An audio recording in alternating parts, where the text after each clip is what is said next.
Don't you guys just hate having your AirPods just hanging out, doing inconvenient things like being in your pocket? Wow, that was so difficult. Putting this in your backpack, unimaginable. What if they were inside of your laptop? Well, that's what we have here today. This is the Metaphyuni Seekerbook Pro? Jacques. I'm sorry, Billy, get mad at me. Anyway, let's open it up. The exact name of this is kind of a mystery, if I'm honest. Translate and the websites and stuff give us different things. It can be any of these. I'm going to go with Seekerbook because it makes me think of the big bug things in Valheim, and I like those. Hands, how do they work? Ooh, this is powerful. Here we have a 100-watt gallium nitride charger, and for 100 watts, that is pretty darn good. It really looks like it's from a MacBook, and I appreciate it. Not bad. Type-C. Length of the cable is, oh, that's not 6 feet. 5 feet maybe? 1.5 meters probably. Can you tell this is China only? Here we go. I know enough to understand this though. Plug it in, open it up, hit the power button, you're good to go. Heck yeah. Ooh, I like this. So on the right-hand side here, we have a webcam disable, headphone microphone combo jack, and 2 USB type A's. Looks like one of them is 3.0 and the other one is 2. And honestly, I kind of like having USB 2 around because there's so many just older devices that much prefer it. On the left-hand side, we have USB 4, another type A, full-size HDMI, and a normal USB type C. So this is actually a really solid loadout of I/O here, especially given the size and weight of this thing is really quite good. Let's give it a little look here. 3.1 pounds, not too bad, and it feels quite decent. On the back, it says Metaphyuni, and let's open it up. One finger. Ooh, no problem. Oh, this font is cool. I dig it. The build quality seems to be fantastic. It appears to be stamped aluminum, so it's very similar to like HP's Envy lineup, and it's shockingly well built. But the most shocking thing, look at this. Andy, zoom in right here. Bam! Can your laptop do that? In here we have, oh, how do I do this? Here are our earbuds. These right here are Bluetooth paired to the device, and they just store right in your trackpad. They're bigger than I expected. How do I look? Oh, why is it so loud? It just yelled pairing at me. Without the earbuds in there, it looks a little bit strange. But the thing that I think it looks the most like is a segue to our sponsor, Rocket Money. Thanks Rocket Money for sponsoring this video. Rocket Money is the personal finance app that helps you cancel subscriptions, lower bills, and manage your money better. They securely track your monthly spending and cancel unwanted or forgotten subscriptions, which means more money for a new laptop. So go to rocketmoney.com/shortcircuit to join the 5 million users that they already have and get saving today. All right, let's give it a little power on here. What if there's a fingerprint reader in that power button? There is? Cool. We're just going straight into these. I can't wait for this to just get absolutely filled with junk. All of your Cheetos and, I don't know, ramen, or what do people eat in China, Andy? MetaWill earphones. Why are they called that? Also, this came with Chinese version of Windows, which does not have any other languages. You can reinstall it and get like English, but we didn't. It's too bad that you guys can't hear what I'm hearing. How's that? Probably bad.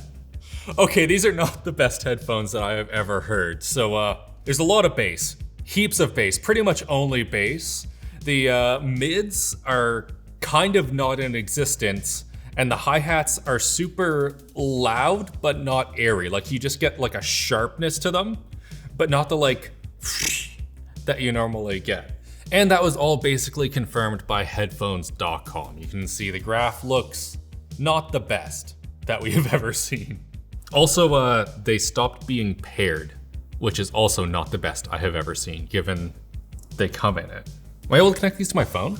It does sound like, based off of me playing it off of my phone, that even though there's a lot of bass, it doesn't go all the way down.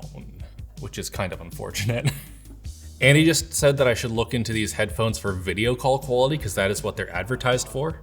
And I can guarantee you that it's pretty mediocre given that the response is all bass and not a whole lot of mids. It's gonna be pretty obscured when you're on a video conferencing call. Should we test the actual speakers while we're here? Like, we already have CrabRave open.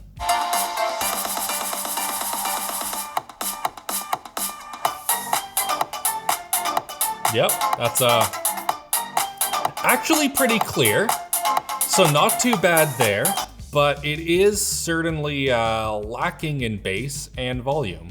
But I do prefer that to just it completely distorting at high volume, so not too bad, it's usable. All right, what are we actually working with here though? Because other than that gimmick, which is, I would definitely say a gimmick, I think we have a very solid laptop here, especially given it has a 13th gen i7-13700H, that is 14 cores for you, 32 gigabytes of RAM, 5200 mega transfers per second, so maybe we can swap it out. Oh, but it says Rove chips, probably not.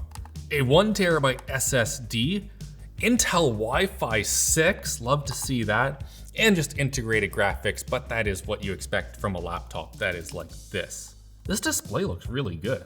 Let me look at our results. For our display, this is IPS 2560 by 1600 and 16 by 10, which I do really appreciate. It looks quite fantastic to me. 100% coverage of sRGB and 120 hertz refresh rate. That is pretty darn good. Oh damn, I was expecting the accuracy to be pretty mediocre, but our labs tested it. So 99.5% of sRGB, that is quite good. And the accuracy in sRGB is fantastic with an average delta E of 1.6. So you can actually do professional color work on this thing right here and trust that the colors will be accurate. That said, you can't go all the way out to Adobe RGB or DCI-P3, but most content on the internet is sRGB anyway, so you're not gonna be missing out a whole lot. Also, with a brightness of 411 nits, it's bright enough for most indoor situations. Outdoor, you're gonna struggle a little bit. Oh, no HDR though, which is a bit unfortunate. All right, let's give this keyboard a little go.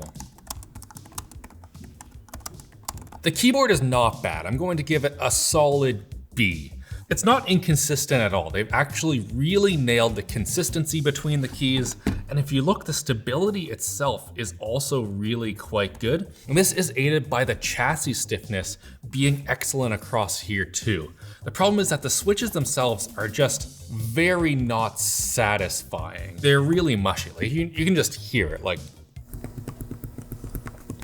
yeah, you can probably tell from that they're just not satisfying at all to type on. But that said, I can get up to full speed. So actually, let's give them a B+. It's not going to hold you back. You're not going to enjoy your time with it. Very similar with the trackpad. It isn't super big because a bunch of it's getting taken up by your earphones here. And the clicks, same sort of thing. It's But that said, I haven't had it misclicking. Like, even though you can hear 2 clicks here, it's not triggering the right click when I don't want it to. The tracking is really quite good. So overall, the inputs, I like them. I don't love them, but I do like them. All right, let's see how it is in Rocket League. This is pretty promising actually. The frame pacing isn't great. Like, I'm having lows, sometimes dipping into 30s, but at 1080p, I am getting a solid 90 FPS. Like, I was able to hit that into the net. That's not too bad. This is definitely aided by it being a 120 hertz display. This is actually a much better gaming experience than I would expect for a laptop like this. Oh, big hitch there. Low of 8 FPS for a second, not fantastic. Oh wait, I need to put it in, what's the mode called? Berserker mode, 1 sec. Berserker mode, there we go. We're now up to 96 FPS. Haven't seen any big dips yet. Oh, we're over 100, hot damn. I am surprised how smoothly that went. I have seen actual gaming laptops that have much worse experiences than that right there. And with the i7 in this, you can play 3D games and not have a terrible time as long as they're not too graphically demanding. For our labs testing, we compared it to an HP Pavilion, which does have a 12th gen chip, unfortunately, but it is also a slightly more expensive laptop. And the ShortCircuit just destroyed the HP. It's actually, for what it is, quite a fast little machine. I am impressed. Oh, and we did test it in balanced mode, which has a silly name, battle mode. I love the modes. It's Seal, Battle, and Berserker. And here's our non-gaming performance. It actually did pretty good, especially in Puget Bench. Is there anything else? Oh, webcam. We can't find your camera. Well, that confirms that our webcam switch works just fantastic, and it actually doesn't look too bad. It's only 720p, but at the same time, it's exposing pretty well for my face. I don't look like a tomato or anything like that. There, it's overexposing a lot, but is it gonna figure it out? There we go. I'm actually perfectly happy with this webcam. It is neither good or bad, it just is. Oh, they didn't. Oh no. Heads. Hate it. I was going to say 8 Phillips head screws later and we're in, but I need to, yep, that's never going back on the same. Damn it, guys. All right, 10 Phillips head screws and a ruined rubber foot later, and we are in. Oh, you can just see them right there. Hello. All right, so here we can see our heat pipe arrangement. It is just 2 heat pipes and 2 little fans, but at the same time, for just an Intel chip, it's pretty decent, and we did see that the performance is quite good. Right here we have our SSD. Can we put double-sided in here? Yep, double-sided SSD passes. That goes in just fine. Down here we have our battery. It is 52 watt hours and got a little bit over 6 hours of battery life in our endurance test, which is not bad, but not amazing. I do kind of wish the amount that I would give up these earphones in here for just more battery right there is, I would not even think about it. I would do that in a second. But that said, overall, I'm pretty impressed with this machine. You can't upgrade the RAM, but you can game on it and do lots of stuff. 32 gigabytes of RAM, i7, that 120 hertz panel, that's Quad HD for $830. Not bad. The only unfortunate thing about it is that you probably can't buy it unless you're watching it on Bilibili. Hey guys. It is a China only laptop, but if you can figure out how to procure it, it's a pretty fantastic little machine. I like it. And I hope that you can procure just a fantastic old day. Hit like, get subscribed, and I'll see you later.